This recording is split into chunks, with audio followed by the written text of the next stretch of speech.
to ask you some questions. First, I want to ask about God's priority. What is God's priority?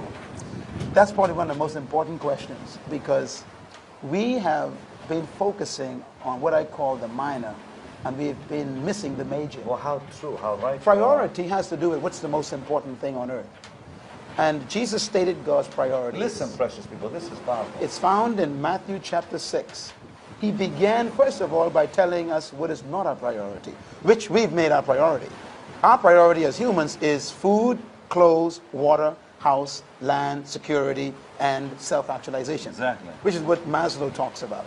Every human being watching this program right now, they go to a job, or they go to the farm, wherever they're watching this, to get food, water, clothes, covering, protection, security, and self-actualization.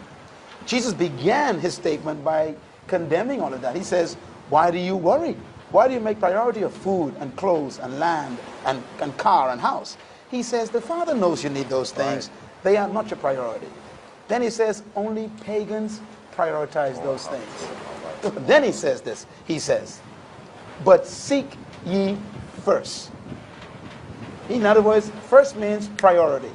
Seek first the kingdom of God and his righteousness, and all of these other things, he says, will be added to your life. So God's priority is only two things. Spend the rest of your life seeking his kingdom. That means studying it, exploring it, pursuing it, trying to understand it, getting to know how it works. He says, you do that with your life. And then he says, seek righteousness. Righteousness is not a religious word, Pastor Benny. It's from the courts of law. To be righteous means to be rightly positioned with an authority of government. So if you stop at a red light, you are being righteous, because you are literally obeying the law to stay in line with the government. If you run a red light, that's an unrighteous act, because you've broken relationship with the government. That's right. So he says, seek the government of God first, and then seek to stay in line with the government. Do those two things. Don't sin, don't break the law, don't violate the covenants. Stay in line with the government, stay positioned properly, and everything you need will be added to your life.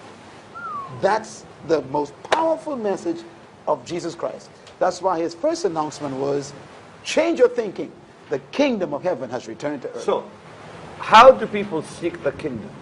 Exactly what I said. Number one, they got to get to the king. Absolutely. That's it. Because the center of a kingdom is a person, not an organization. Now, hear that. This is the key right here. A king is the source of a kingdom. It comes out of his very own birthright. Wow.